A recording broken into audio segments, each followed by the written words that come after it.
بسم اللہ الرحمن الرحیم۔ السلام علیکم دوستو۔ ایک مرتبہ بیت المقدس کا رہنے والا خوبصورت جوان مدینہ منورہ آیا۔ جب اس نے حجرہ رسول صلی اللہ علیہ وآلہ وسلم کا مشاہدہ کیا تو ملازم مسجد بن گیا اور ہر روز عبادت میں مشغول رہتا تھا۔ رات نمازوں میں گزرتی اور دن کو روزہ رکھتا تھا۔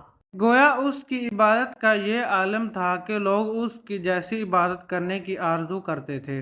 حضرت عمر رضی اللہ تعالیٰ عنہ جو خلیفہ وقت تھے، آپ اس کے پاس آتے اور کہتے کہ وہ ان سے کسی چیز کا تقاضا کرے۔ جوان کہتا، میری ضرورت صرف اللہ سبحانہ و تعالیٰ ہے۔ کچھ مدت کے بعد وہ نوجوان حضرت عمر رضی اللہ تعالیٰ عنہ کے پاس آیا، ایک باندھ ڈبہ بطور امانت دیتے ہوئے، اور ان سے ایک قافلے میں جانے کی اجازت چاہی۔ حضرت عمر رضی اللہ تعالیٰ عنہ نے سالار قافلہ سے اس کی سفارش کی۔ قافلے میں ایک خوبصورت نوجوان عورت بھی شامل تھی جو ہمیشہ اس جوان پر نظر رکھتی تھی۔ ایک دن وہ اس کے پاس آئی اور کہنے لگی، اے نوجوان، تمہارا جسم کتنا خوبصورت ہے۔ اس نوجوان نے کہا، یہ جسم زیر خاک پہنچ کر کیڑوں مکوڑوں کی خوراک بن جائے گا۔ اس عورت نے کہا، تمہارے خوبصورت چمکتے ہوئے چہرے نے مجھے پریشان کر دیا ہے۔ اس نوجوان نے کہا، خدا سے ڈرو، تمہاری باتیں میرے لیے مزاحمت کا باعث ہے۔ اس عورت نے کہا، میری ایک حاجت ہے، جب تک تم اسے پورا نہیں کرو گے میں تمہیں نہیں چھوڑوں گی۔ اس جوان نے کہا، تمہاری کیا حاجت ہے؟ اس عورت نے کہا کہ تم میرے ساتھ چلو۔ تو اس نوجوان نے کہا کہ تم اللہ سے ڈرو۔ اس عورت نے اس کی کوئی بھی بات نہ مانی اور کہنے لگی، اگر تم نے میری چاہت پوری نہ کی، میں ایسی چال چلوں گی کہ کوئی بھی راہ نجات نہ ملے گی۔ جب ایک رات عبادت سے تھکا ہوا وہ نوجوان سو رہا تھا تو وہ عورت اس کے سرہانے آئی، اس کا سامان اس کے سرہانے سے نکال کر اور ایک 500 درہم کی تھیلی اس کے سرہانے رکھ دی، اور تھیلا اسی طرح اس کے سر کے نیچے رکھ کر چلی گئی۔ جب صبح ہوئی تو وہ عورت چلانے لگی، میرا سفر کا سارا خرچ لٹ گیا۔ سالار قافلہ نے مہاجرین و انصار کے 2 آدمیوں کو پورے قافلے کی تلاشی لینے کا کہا۔ ان دونوں نے بہت تلاشی کی لیکن تھیلی نہ ڈھونڈ سکے۔ جب انہوں نے اس نوجوان کے علاوہ سب کی تلاشی لے لی تو آ کر سالار قافلہ کو بتا دیا۔ اس عورت نے کہا کہ اگر اس نوجوان کی بھی تلاشی ہو جائے تو کیا ہے؟ مختصر بات یہ کہ اس عورت کے کہنے پر لوگ مان گئے۔ جب لوگ اس نوجوان کی تلاشی لینے گئے تو وہ نماز میں مصروف تھا۔ اس نے نماز پڑھی تو پوچھنے لگا، جی کیا ماجرا ہے؟ انہوں نے آپس سے تمام ماجرا کہہ دیا اور کہا کہ ہم نے تمام مسافروں کی تلاشی لے لی ہے، اب صرف آپ ہی باقی بچے ہیں، لیکن ہم نے بغیر آپ کی اجازت سے آپ کے سامان کو ہاتھ لگانا مناسب نہیں سمجھا، کیونکہ آپ کے لیے حضرت عمر رضی اللہ تعالیٰ عنہ نے کافی سفارش کی تھی۔ عابد نے کہا، آئیے میرا سامان بھی چیک کر لیجئے، مجھے کوئی اعتراض نہیں ہے۔ جب انہوں نے تھیلا کھولا تو پیسوں سے بھری ہوئی تھیلی اسی میں موجود تھی۔ تو اس وقت عورت نے فریاد کرنا شروع کر دی، اللہ اکبر! یہ وہی تھیلی ہے، اس میں اتنے پیسے ہیں اور اس میں اتنی مقدار کا ایک سونے کا ہار بھی ہے۔ تھیلی کو نکال کر چیک کیا گیا، عورت نے جتنی نشانیاں بتائی تھیں وہ سب تھیں۔ عابد کو حاضر کر دیا اور چاہتے تھے کہ اس کے ساتھ شدید رویہ اختیار کیا جائے۔ عابد خاموش رہا اور انہوں نے اس کے ہاتھوں پیروں میں زنجیریں ڈال دیں اور اسے پیدل فراتے ہوئے مکہ تک لے گئے۔ مکہ پہنچ کر اس نوجوان نے کہا، اے کارواں والو، تمہیں کعبے کی قسم، مجھ پر تم ایک احسان کرو، مجھے تم آزاد کر دو تاکہ میں آزادی سے حج کر سکوں۔ میں وعدہ کرتا ہوں کہ حج کر کے میں تمہارے پاس واپس آ جاؤں گا۔ عابد حج کر کے واپس پلٹ آیا اور کہنے لگا، اب جو چاہو تم کر لو۔ قافلے والے ایک دوسرے سے کہنے لگے، اگر یہ نوجوان واقعی گناہگار ہوتا تو اپنے پیروں سے چل کر واپس ہمارے پاس نہ آتا، لہذا اس بنا پر اسے آزاد کر دیا گیا، اور قافلہ مدینہ منورہ کی طرف روانہ ہو گیا۔ راستے میں اس عورت کا کھانے پینے کا سامان ختم ہو گیا۔ اس عورت نے ایک گٹھڑی کو دیکھا تو اس سے غذا کا مطالبہ کیا۔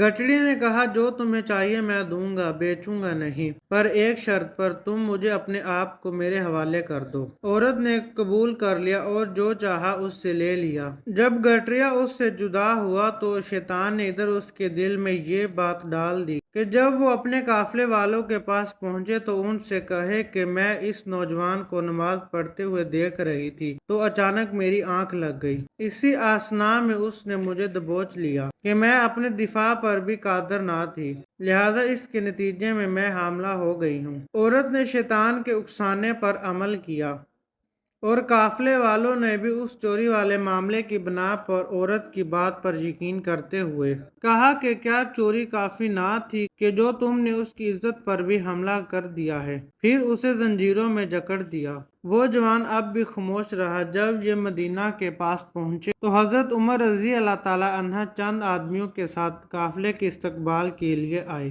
تو سب سے پہلے اس بیت المقدس والے نوجوان کی خیریت طلب کی۔ تو قافلے والے کہنے لگے، آپ اس نوجوان کے بارے میں کس قدر پریشان ہیں، حالانکہ اس نے چوری بھی کی ہے اور خیانت بھی کی ہے۔ پھر انہوں نے سارا ماجرا حضرت عمر رضی اللہ تعالی عنہ کو سنا ڈالا۔ حضرت عمر رضی اللہ تعالی عنہ نے اسے حاضر کرنے کا حکم دیا۔ پھر انہوں نے غضبناک ہو کر کہا، لعنت ہو تجھ پر کہ تیرا ظاہر و باطن کتنا مختلف ہے، خدا تجھے رسوا کرے، میں تجھے بدترین سزا دوں گا۔ وہ نوجوان اب بھی خاموش رہا۔ لوگ جمع ہو کر اسے سزا دینے کا فیصلہ کرنے لگے۔ اس موقع پر حضرت علی رضی اللہ تعالی عنہ پہنچ گئے اور اس کی وجہ دریافت کی۔ لوگوں نے بتایا کہ اس نوجوان نے چوری بھی کی ہے اور خیانت بھی کی ہے۔ حضرت علی رضی اللہ تعالی عنہ نے فرمایا کہ خدا کی قسم، نہ تو اس شخص نے چوری کی ہے اور نہ ہی خیانت کی ہے، بلکہ حقیقی حاجی تو صرف یہی ہے۔ جب حضرت عمر رضی اللہ تعالی عنہ نے حضرت علی رضی اللہ تعالی عنہ کی گفتگو سنی تو اپنی جگہ سے اٹھے اور حضرت علی رضی اللہ تعالی عنہ کو اپنی جگہ پر بٹھایا۔ وہ نوجوان زنجیروں میں جکڑا ہوا سر کو جھکائے ہوئے کھڑا تھا۔ وہ عورت بھی وہاں پر موجود تھی۔ حضرت علی رضی اللہ تعالی عنہ نے اس عورت کی طرف دیکھا اور کہا، لعنت ہو تجھ پر، اپنا قصہ بیان کر۔ تو اس عورت نے کہا، یا علی، اس نوجوان نے میرے پیسے چوری کیے ہیں اور یہ سب قافلے والے اس کے گواہ ہیں۔ میرے سکوں کی تھیلی اس کے سامان سے برآمد ہوئی تھی اور ایک دن جب یہ نماز پڑھ رہا تھا تو میں اس کی طرف دیکھ رہی تھی تو میری آنکھ لگ گئی۔ اس نے اپنا ہاتھ میری طرف بڑھایا، میں اپنا دفاع نہ کر سکی۔ حضرت علی رضی اللہ تعالی عنہ نے فرمایا، تم جھوٹ بول رہی ہو۔ پھر حضرت علی رضی اللہ تعالی عنہ نے اس عورت اور نوجوان کے مابین اور اس عورت و گٹریا کے درمیان ہوا تھا سب کچھ بتا دیا۔ عورت فریاد کرنے لگی، ہائے میں رسوا ہو گئی۔ حضرت علی رضی اللہ تعالی عنہ نے کہا کہ اب تو خود لوگوں کو اپنا ماجرا بتا۔ اس عورت نے تمام ماجرا لوگوں کو بتایا اور اس پر اقرار بھی کیا۔ حضرت علی نے کہا، اے عورت، وہ بوڑھا شخص شیطان تھا جس نے تجھے اکسایا تھا۔ پھر حضرت عمر رضی اللہ تعالی عنہ نے سوال کیا کہ اس عورت کے ساتھ کیا کیا جائے؟ تو حضرت علی رضی اللہ تعالی عنہ نے فرمایا کہ واضح حمل تک صبر کرو، اس کے بعد یہودیوں کے قبرستان میں اسے سنسار کرنا۔ لوگوں نے حضرت علی رضی اللہ تعالی عنہ کے فرمان پر عمل کیا اور وہ نوجوان مسجد میں خادم کی حیثیت سے رہا۔ یہ فیصلہ سن کر حضرت عمر فاروق رضی اللہ تعالی عنہ اور باقی سب لوگ اپنی جگہ سے کھڑے ہو گئے اور حضرت علی رضی اللہ تعالی عنہ کے فیصلے پر حیران ہو گئے۔ دوستوں، میں امید کرتا ہوں کہ آپ کو ویڈیو اچھی لگی ہوگی۔ اگر اچھی لگی ہے تو میرے چینل کو سبسکرائب کیجیے۔ ملیں گے انشاءاللہ نیکسٹ ویڈیو میں، تب تک کے لیے اللہ حافظ۔